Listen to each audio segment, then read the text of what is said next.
Vous suivez RTI 1, bienvenue dans le journal, les titres de ce 8 juillet. Rencontre à l'Elysée des présidents ivoiriens et français demain mardi. Le chef de l'État ivoirien Alassane Ouattara et son homologue français Emmanuel Macron vont passer en revue la coopération bilatérale entre les deux pays, avec notamment des sujets d'intérêt économique et sécuritaire.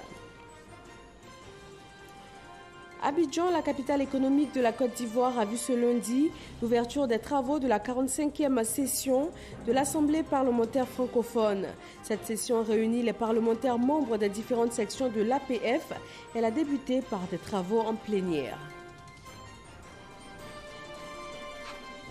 Les épreuves écrites du baccalauréat 2019 ont démarré ce matin pour plus de 273 000 candidats. Le lancement officiel s'est déroulé dans le département de Dabour en présence de la ministre de l'Éducation nationale, de l'enseignement technique et de la formation professionnelle. Demain mardi, le président Alassane Ouattara sera reçu par son homologue français Emmanuel Macron à l'Elysée. L'occasion pour les deux chefs d'État de passer en revue la coopération bilatérale entre leurs pays. Avant cette rencontre au sommet, Abiba Dombele Saoué nous propose, envoyé spécial à Paris, nous retrace ici le point de la coopération ivoiro-française. À une semaine de la célébration de la fête nationale de la République française, le président Alassane Ouattara est l'hôte privilégié de l'Élysée, et ce pour la seconde fois en moins d'une année. Le moins qu'on puisse dire, c'est que l'élection du président Alassane Ouattara à la tête de la République de Côte d'Ivoire a permis d'ouvrir une nouvelle page dans la relation franco-ivoirienne. Et ces retrouvailles ont été célébrées à l'occasion de la visite d'État du président ivoirien en France début 2012, suivie de celle des présidents François Hollande en 2014 et Emmanuel Macron en 2017 pour le sommet UE-UA et le lancement des travaux du métro d'Abidjan. La Côte d'Ivoire est le premier partenaire commercial de la France au sein de la zone UEMOA et la France se positionne comme le deuxième partenaire commercial de la Côte d'Ivoire. En 2017, les échanges commerciaux entre les deux pays se sont intensifiés. Les exportations françaises se sont élevées à 1,181 milliard d'euros concentrés sur les équipements mécaniques, électriques et informatiques, des produits des industries agroalimentaires et pharmaceutiques. Quant aux exportations ivoiriennes, elles sont estimées à 840 millions d'euros, constituées pour l'essentiel de produits agricoles, dont le binôme café-cacao. On dénombre près de 700 entreprises françaises, dont 200 filiales de grands groupes, soit la plus forte implantation française en Afrique subsaharienne. Leur chiffre d'affaires cumulé représente environ 30% du PIB du pays et environ 50% des recettes fiscales. La France est le premier bailleur bilatéral de la Côte d'Ivoire. Pour rappel, c'est en juin 2012 que notre pays a atteint le point d'achèvement de l'initiative PPTE sous le leadership du président Alassane Ouattara. Un mois après, un accord bilatéral a consacré l'annulation sèche de 913 millions d'euros de créances commerciales et l'annulation complémentaire de 2,9 milliards d'euros de dettes via le mécanisme du contrat de désendettement et de développement C2D, dont l'objectif est de financer des programmes structurants de développement. Le premier C2D a donc été signé le 24 juillet 2012 pour la période 2012-2014 d'un montant de 413 milliards de francs CFA. Il a permis un accès amélioré à l'eau potable pour 580 000 Ivoiriens et créé de l'emploi pour 2000 jeunes grâce aux travaux à haute intensité de main-d'œuvre TIMO. Le deuxième contrat de désendettement et de développement pour la période 2014-2020 s'élève à 1,128 milliards d'euros, soit plus de 738 milliards de francs CFA.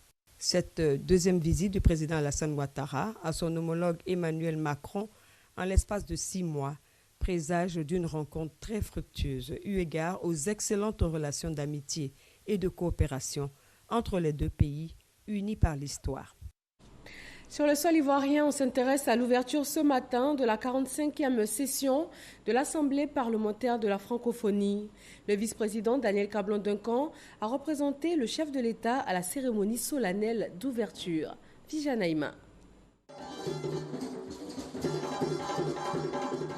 L'ouverture ce lundi 8 juillet de la 45e session de l'Assemblée parlementaire de la francophonie, ici à Abidjan, a enregistré une belle affluence.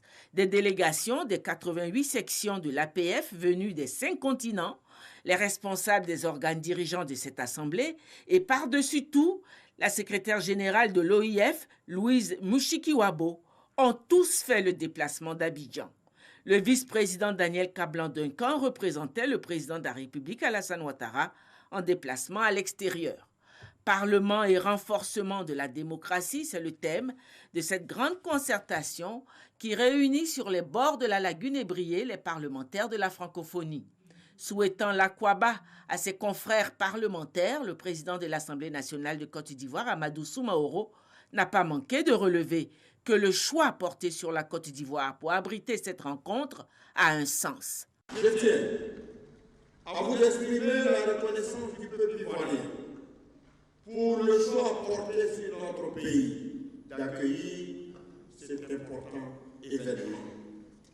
Excellence, Monsieur le vice-président de la République, votre présence distinguée démontre sans surprise l'attachement infaillible du président de la République, son Excellence Alassane Ouattara, au parlementarisme ainsi qu'aux valeurs et aux principes démocratiques. Le président sortant de l'APF, le président du Parlement québécois, François Paradis, a rappelé le poids et l'influence de l'APF au sein de la francophonie et dans le monde. L'APF est à la fois l'institution consultative de la francophonie, une vigie des situations dans l'espace francophone, une gardienne de la démocratie, de l'état de droit et des droits de la personne, un acteur de coopération interparlementaire, un lieu de débat, d'échange et de proposition sur des sujets d'intérêt commun. En bref, une des principales instances politiques de la francophonie sur la scène internationale. Élue il y a seulement 7 mois à la tête de l'Organisation internationale de la francophonie, l'OIF, la ministre rwandaise des Affaires étrangères Louise Mushikiwabo, qui inaugure son premier mandat, a adressé ses remerciements à la Côte d'Ivoire pour son soutien à sa candidature. Aux commandes de l'OIF, elle a annoncé vouloir promouvoir une gestion plus solidaire au sein de la francophonie. Je suis très reconnaissante à la Côte d'Ivoire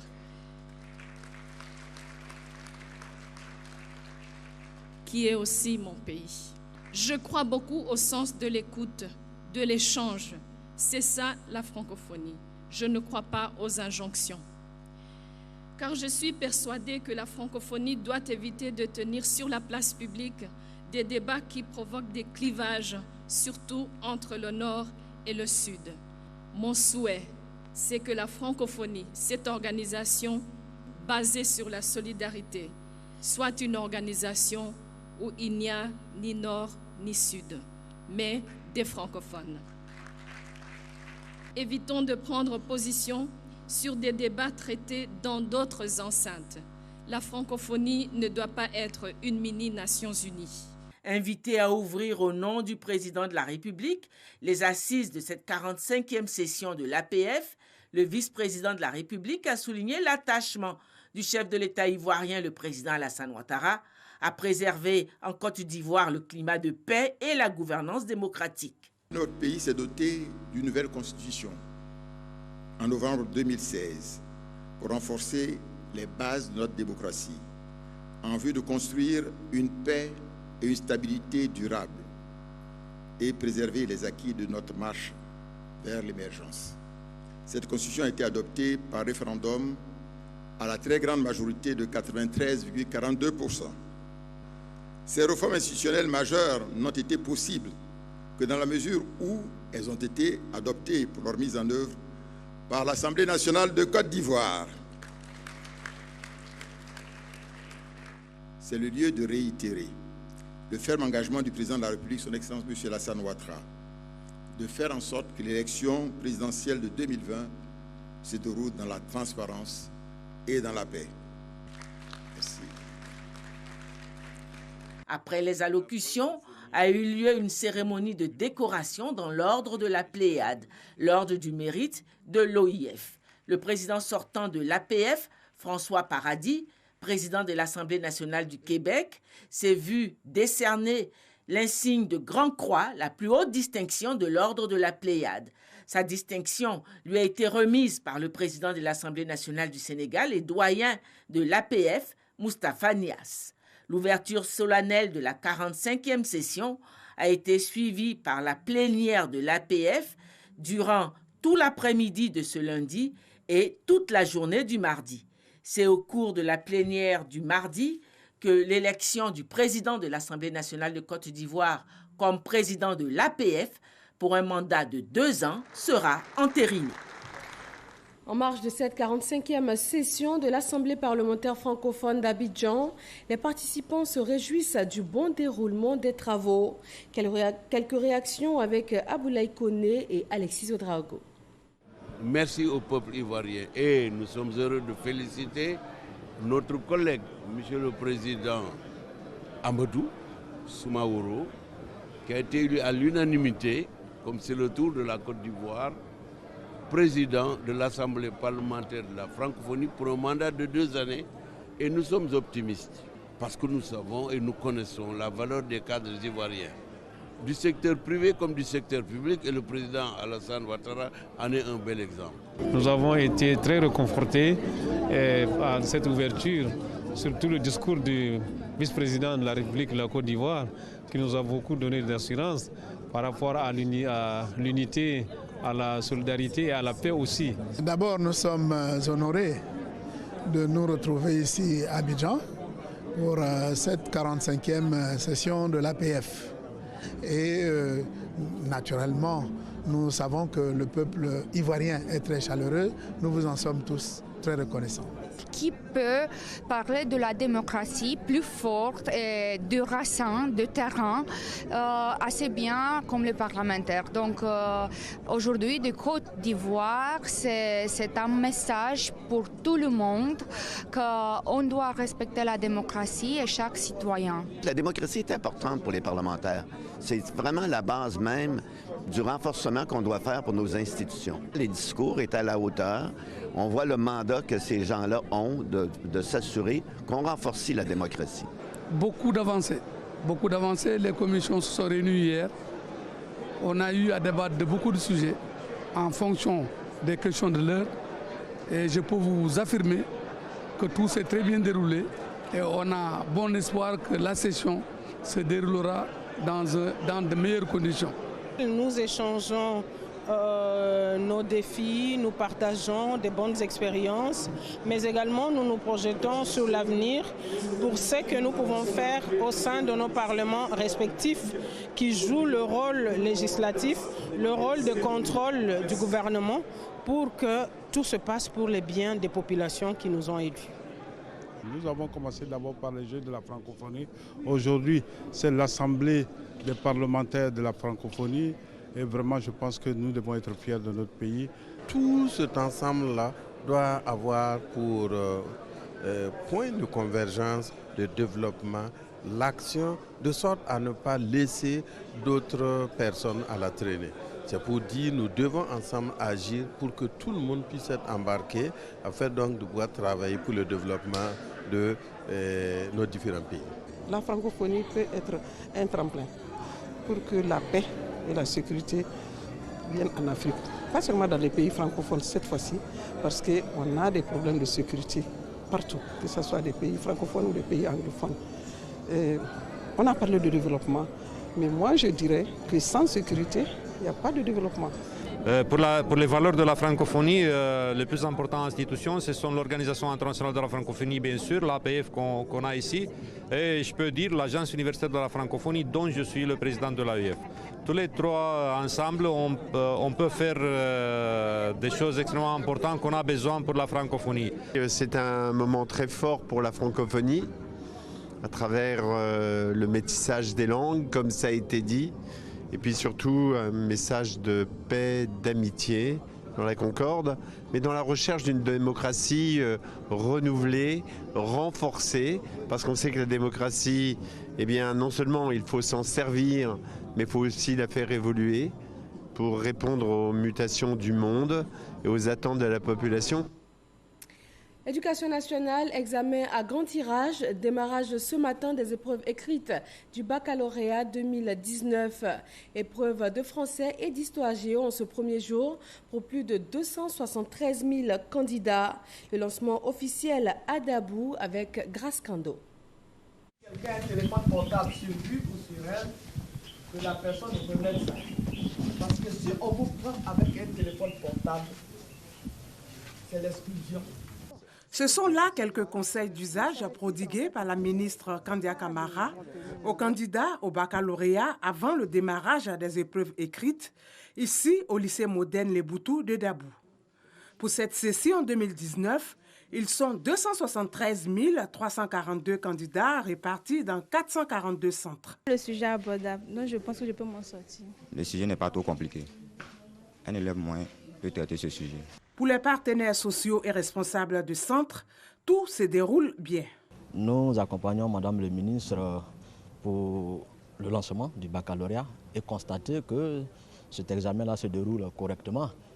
C'est dans la droite ligne de l'appel que notre Assemblée générale avait lancé tout dernièrement en demandant à tous les enseignants de Côte d'Ivoire de s'impliquer résolument dans la réussite de ces examens scolaires-là.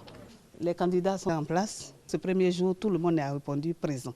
Donc, nous avons fouillé les candidats. Et je pense qu'ici à Le Boutou, vraiment, le numérique, non, n'a pas sa place ici. Après le lycée Les Boutous de Dabou, les ministres Kandia Camara et Esmel Essis se sont rendus dans plusieurs autres établissements de la localité. C'est une habitude pour nous. Donc, à chaque examen, nous faisons le tour des centres pour nous enquérir un peu de l'organisation de cet examen dans le centre, pour voir si tous les membres du secrétariat sont en place, si les membres du jury sont là, si toutes les salles sont pourvues de surveillants, si les candidats évidemment sont présents. Donc en fait, c'est pour nous assurer du bon déroulement de l'examen. Et je constate partout où nous sommes passés que les choses sont en place. Nous remercions Madame le ministre d'avoir pris de son temps pour nous faire cet honneur de visiter le département de Dabou. Et à travers ce geste, Madame le ministre lance un appel aux enfants pour qu'ils travaillent, parce que c'est le travail qui paye. Donc on ne peut qu'être heureux et souhaiter bonne chance à nos enfants. Ces épreuves du bac marquent la fin des examens à grand tirage, session 2019. À Grand-Bassam, comme partout sur le sol ivoirien, les candidats composent jusqu'au vendredi 12 juillet. Le ministre de l'Enseignement supérieur et de la Recherche scientifique a procédé au lancement des épreuves écrites au lycée 1 et 2 de Grand-Bassam. Astou Touré. Au lycée 1 et 2 de Grand-Bassam, ce matin, le ministre de l'Enseignement supérieur et de la Recherche scientifique, Albert Mabry-Touakes, a procédé au lancement des épreuves écrites du baccalauréat session 2019. C'est l'étape pour juger votre travail. Restez vous-même, concentrez-vous, travaillez. Je suis ministre de l'Enseignement supérieur, je suis venu vous dire que je vous attends à l'université. Et pour arriver à l'université, il faut avoir le bac. Donc appliquez-vous.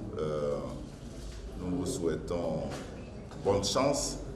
Et nous savons que ceux qui ont travaillé pendant l'année scolaire, qui gardent leur concentration, n'ont aucune difficulté. En tout cas, bon courage. Et je voudrais demander aux surveillants d'être rigoureux, de faire en sorte que les choses se passent bien. Plus de 273 000 candidats repartis dans 441 centres de composition affrontent les épreuves écrites du baccalauréat. Les candidats composent dans les disciplines scientifiques et littéraires. Ces épreuves écrites prendront fin le vendredi 12 juillet 2019. Les résultats sont attendus le 29 juillet prochain. Dans la région de Gbeke, ils sont 13 435 candidats à convoiter le bac cette année. Et c'est le ministre de la Communication et des Médias qui a procédé à l'ouverture des épreuves écrites. Kader Sogodogo. Collège Victor Hugo de Boaké, premier jour des épreuves écrites du baccalauréat session 2019. Désirée Touré a 16 ans. Elle est candidate. À la fin d'année, j'ai eu 13 de moyenne et j'étais en série A2. Je suis sereine pour la suite pour affronter le baccalauréat. 7h30, le ministre de la Communication et des Médias porte-parole du gouvernement Sidi Temoko Touré, arrive pour le lancement.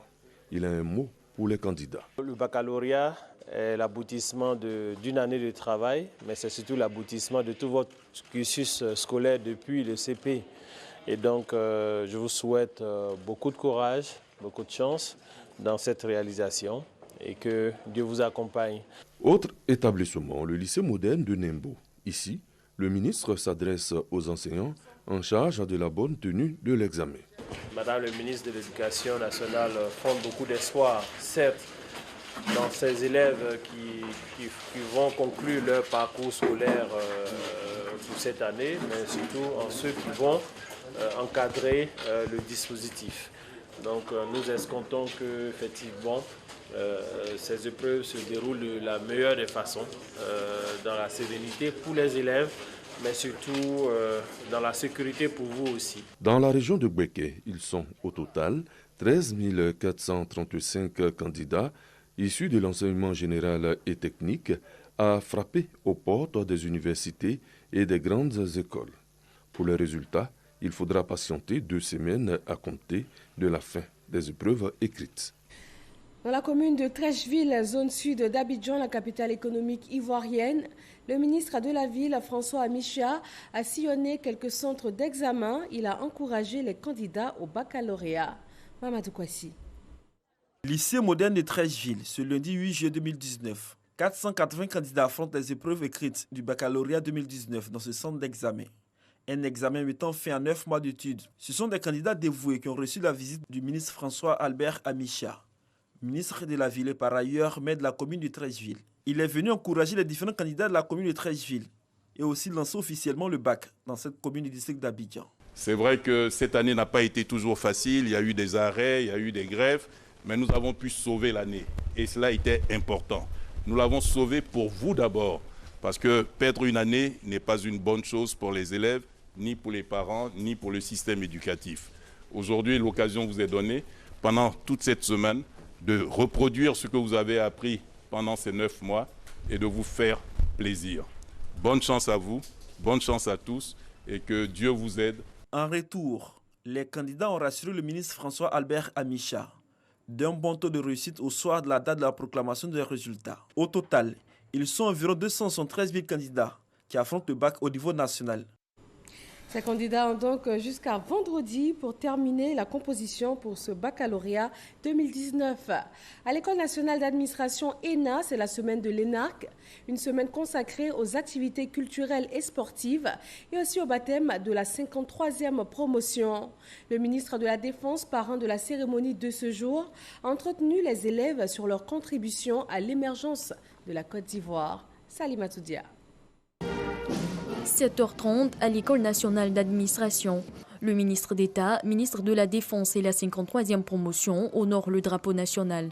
Un symbole de la République que doivent respecter les futurs gestionnaires de l'État. Les élèves se sont engagés en présence de la directrice générale de l'ENA et du représentant du ministre de la fonction publique à se distinguer par leur travail. Nous voulons être un administrateur qui a le sens de responsabilité, d'appartenance, d'amour pour son pays, du travail bien fait, de conscience et de responsabilité. En un mot, un administrateur qui a le sens de l'État. Le travail, la discipline, la conscience professionnelle pour l'intérêt de la nation sont les valeurs qu'a partagé le ministre Ahmed Bakayoko à l'ouverture de la semaine de l'ENARC dont il est le parrain. Le rôle des ENARC est important parce que c'est eux qui ont la responsabilité de la gestion du pays, le territoire, les richesses du pays, notre diplomatie. Et donc c'est cela sur qui reposent les piliers d'un pays. Et donc leur bonne formation et leur conscience de la notion de l'État est essentielle pour que notre pays soit émergent. La semaine de l'ENARC devrait enregistrer la participation de hauts cadres et acteurs chevronnés de l'administration publique pour un partage d'expériences et de conseils.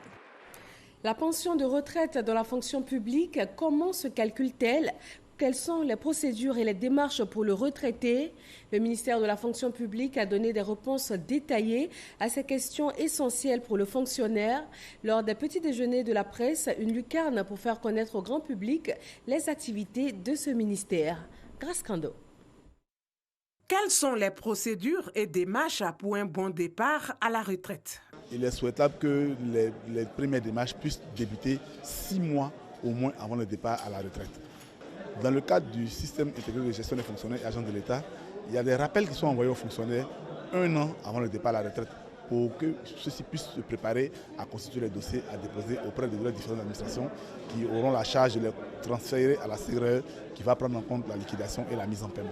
Lorsque l'IPCRE reçoit un dossier de pension, 12 jours après le traitement est terminé, ce qui permet donc d'arriver à l'objectif de faire coïncider le dernier salaire d'activité et la première pension de retraite.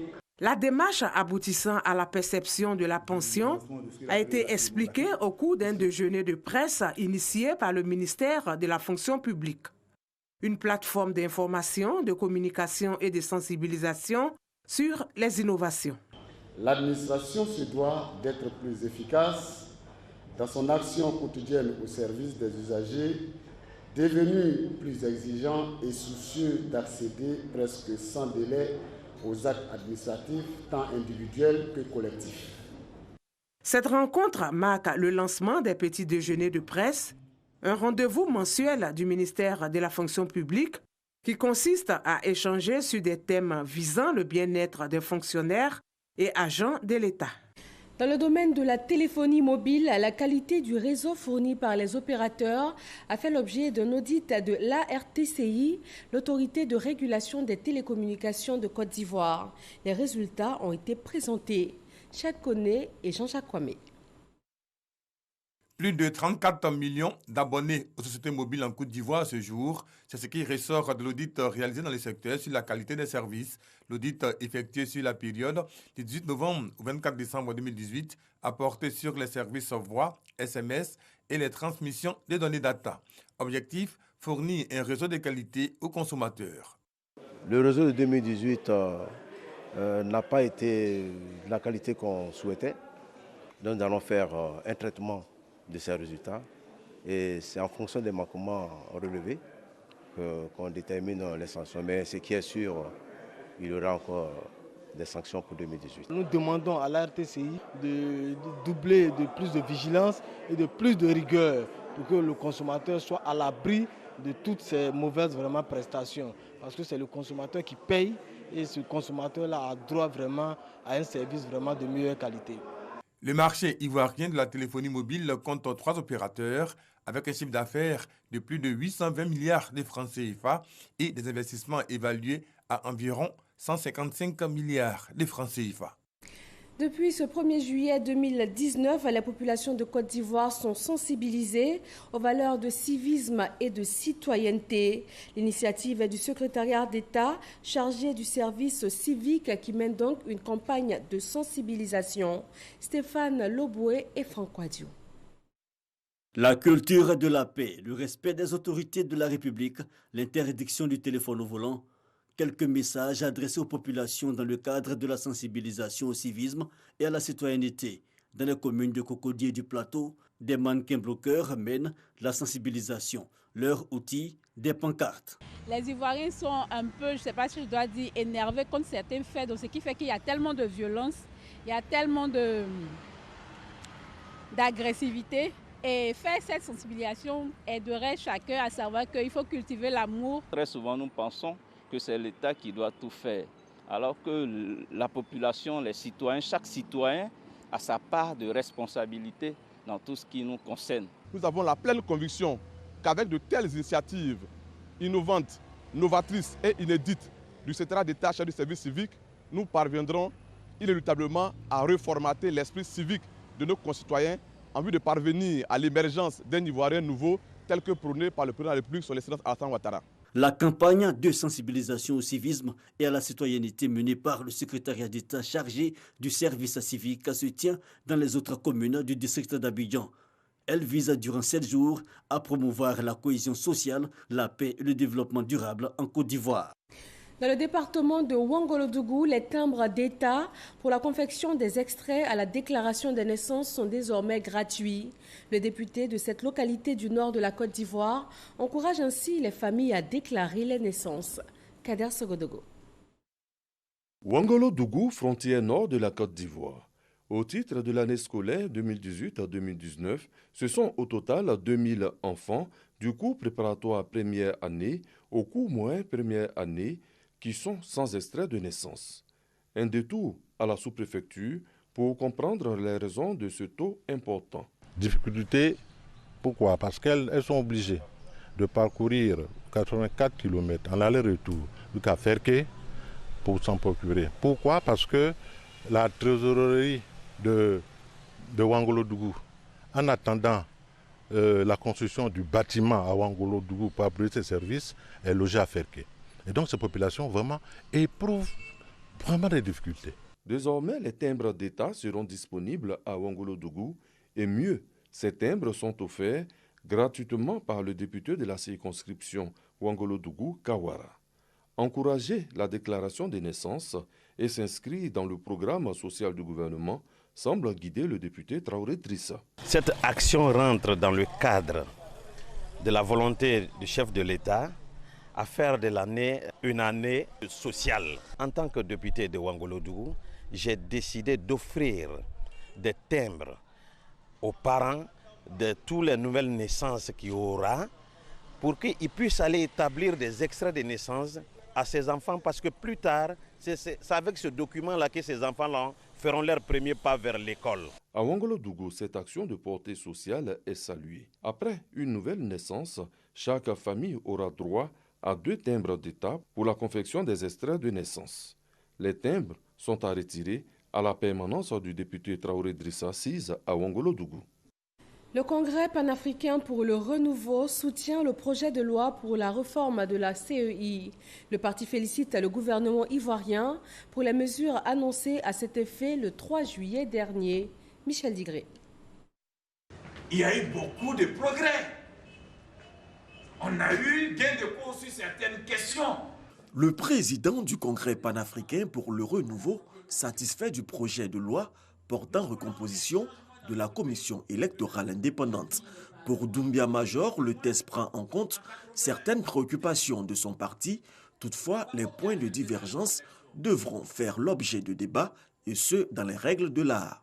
Pour que les discussions continuent à l'Assemblée nationale, nous sommes pour que tous les partis aillent mobiliser leurs différents groupes parlementaires, expliquer aux députés que, n'est-ce pas, nous, partis politiques, nous voulons plus de membres. 3 pour nous, c'est bon. 3 pour le gouvernement, mais nous, on veut plus que le gouvernement, on veut 5, en considérant que les 2 là, qui sont avec eux déjà, on peut les mettre ensemble. Mais pour ça, on n'a pas besoin de faire palabre dans le pays. On peut s'expliquer si vraiment on aime le pays. Le Congrès panafricain pour le renouveau a participé en tant que parti d'opposition aux différentes négociations avec le gouvernement ayant abouti au projet de loi adopté en Conseil des ministres le 3 juillet dernier. Cette réforme de la commission électorale indépendante est également au centre d'un point de presse de la Poésie. La plateforme des organisations de la société civile demande la poursuite du dialogue politique pour des élections apaisées en 2020. Abou Sanogo. La Poésie, la plateforme des organisations de la société civile pour les élections en Côte d'Ivoire, se prononce sur le projet de loi relatif à la recomposition de la commission centrale ainsi que celle des commissions locales de la commission électorale indépendante rendue publique par le gouvernement. Au regard de la composition telle qu'indiquée par le projet de loi, la Poésie souligne des acquis obtenus. À savoir, l'augmentation du nombre de représentants issus des organisations de la société civile, qui passe de 1 à 4. Le retrait du représentant de l'Assemblée nationale. Le retrait du représentant du ministère de l'économie et des finances. Le retrait des confessions religieuses et l'inéligibilité du représentant du président de la République et du ministre de l'Intérieur au poste du président de la CEI centrale. Malgré ces points d'acquis, la Poésie note que dans ce projet de loi, des dispositions nouvelles ont été prises par le gouvernement. Par ailleurs, la Poésie déplore l'absence des partis et groupements politiques tels que le PDCI et l'EDS tout au long du dialogue politique. En revanche, la Poésie salue l'esprit qui a guidé les travaux et encourage le gouvernement à poursuivre les discussions sur les conditions générales des élections, incluant les questions relatives au code électoral, au découpage et à la cartographie électorale, à la liste électorale, au contentieux des élections et à l'environnement sociopolitique des élections de façon inclusive et consensuelle en vue d'aboutir à des élections crédibles et apaisées en 2020. La POECI demande la poursuite du dialogue politique pour des élections apaisées en 2020. La POECI est une plateforme d'observation du processus électoral regroupant plusieurs composantes de la société civile engagées pour une démocratie participative, transparente et crédible. Le mouvement de soutien à l'action gouvernementale a procédé au lancement de ses activités. Il est principalement question de promouvoir les actions du gouvernement ivoirien et du président Alassane Ouattara. Ce mouvement politique entend parcourir toutes les villes de la Côte d'Ivoire. Ahmed Traoré et Kolo Koulibaly. Faire la promotion des actions réalisées par le président Alassane Ouattara afin d'éveiller les consciences. C'est bien cet objectif que veut atteindre le MOSAG, mouvement de soutien à l'action gouvernementale. Selon le président de ce mouvement politique, le chef de l'État est un bâtisseur qui pose chaque jour des actions en faveur du développement du pays. Autant de réalisations faites en quelques années. Les promesses électoralistes faites par le président de la République ont été respectées et nous avons décidé de le soutenir pour terminer son mandat. Nous avons parlé des actions en faveur de la paix, le préalable même au bon fonctionnement de l'action gouvernementale, des actions de solidarité, des actions sociales, des actions citoyennes. Au terme du lancement de ces activités, le mouvement a appelé ses militants à investir le terrain pour l'implantation du RHDP. La Fédération nationale de la parfumerie, de l'esthétique, de la coiffure, du cosmétique et des tresses de Côte d'Ivoire marque son adhésion au parti Concorde. La cérémonie s'est déroulée aux deux plateaux. Elle vise à rassembler les fils et les filles de la Côte d'Ivoire pour une paix durable. Patricia Omoetia. Concorde pour Congrès pour la consolidation de la République et le développement. C'est le nom du parti politique créé par Alci Djedje, dont il est le président. Aujourd'hui, le parti s'agrandit avec l'adhésion de la Fédération nationale de la parfumerie, de l'esthétique, de la coiffure, du cosmétique et des tresses de Côte d'Ivoire. La FENAPEXI marque ainsi son adhésion au parti Concorde pour contribuer dans la paix au développement de la Côte d'Ivoire. Nous sommes plus de 2 500 000 artisans en Côte d'Ivoire. Donc, c'est pour ça que nous adhérons à ce parti. Nous avons besoin du matériel pour réunir tous ces artisans, aller les sensibiliser là où ils sont, taper à leur porte pour dire que nous voulons la paix. Quand il y a la paix, tout marche bien. Pour le président du parti, ce acte est essentiel pour la réconciliation nationale, le consensus et la concorde nationale. Nous menons une politique d'extrême proximité, de grande proximité, que nous appelons la gouvernance du porte-à-porte. Et ce type d'adhésion montre bien que c'est vrai que les militants peuvent adhérer individuellement, mais nous prenons en compte tout le tissu social, la corporation, les syndicats, pour que nous puissions en amont prendre en compte leurs revendications pour mettre les politiques publiques en œuvre, des politiques publiques en œuvre qui tiennent compte de tous les desiderata des uns et des autres. Créé le 15 août 2018, le parti Concorde vise à contribuer au renforcement de la paix et de la cohésion, tout en neutralisant les clichés et les préjugés ethniques et régionaux. Le leadership féminin est à l'honneur pour les ASCOM 2019. Ces awards de la communication distinguent les meilleures entreprises des métiers de la communication. Cette édition met en avant les performances des femmes qui impactent leurs entreprises, la société et le continent africain. Théodore Zouzou et Issaïeo. Depuis 7 ans, les awards de la communication ASCOM récompensent les meilleurs entrepreneurs et entreprises de la communication. Cette année, la tradition a été respectée, mais cette fois avec un accent particulier mis sur le leadership féminin. 22 trophées décernés dans les catégories prix spéciaux, prix d'excellence, grand prix d'or. C'est une très belle initiative et surtout mettre la femme africaine au centre d'un métier comme celui des médias et de la communication, c'est extraordinaire. Actuellement, avec les réseaux sociaux, avec les e-médias, il y a une transformation digitale qui s'opère dans le secteur. Donc il faut être à l'affût de l'évolution du métier et embrasser le métier avec toutes ces nouveautés et toutes ces innovations. Pour cette édition, la ministre du Plan et du Développement, Kabaniali, s'est vu octroyer le Grand Prix de la personnalité politique communicante. Les ASCOM, selon les organisateurs, visent à célébrer les personnalités qui œuvrent à valoriser l'Afrique qui gagne. Il y a des femmes de talent dans le secteur, dans l'écosystème de la communication et il nous paraissait absolument nécessaire de les mettre à l'honneur. Avant les récompenses, un panel a été animé par l'invité d'honneur qui a partagé son expérience sur le management du monde de la communication. Oui,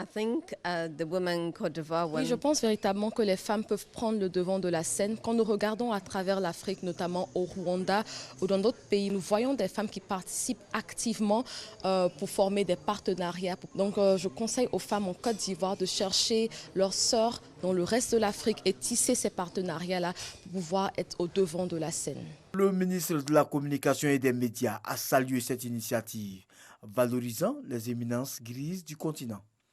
Une opportunité dont il s'est saisi pour annoncer la création d'autres prix. Vous avez créé cet espace et honneur à vous. Depuis le début de cette année, nous avons lancé ce qu'il est convenu d'appeler l'ordre du mérite de la communication et des médias. Et pour notre département ministériel, nous avons le prix national pour le développement des médias. Au-delà des distinctions, les ASCOM encouragent l'émergence des leaders et la coopération sud-sud. Et rappelons pour terminer qu'Abidjan a vu ce lundi l'ouverture des travaux de la 45e session de l'Assemblée parlementaire francophone. Cette session réunit les parlementaires membres des différentes sections de l'APF et elle a débuté par des travaux en plénière. Et puis demain mardi, le président Alassane Ouattara sera reçu par son homologue français Emmanuel Macron. Les deux chefs d'État vont passer en revue la coopération bilatérale entre leurs deux pays. Merci à tous de toujours vous informer sur RTI 1. Retrouvez-nous également sur les www.rti.ci. Bonsoir à tous et à demain.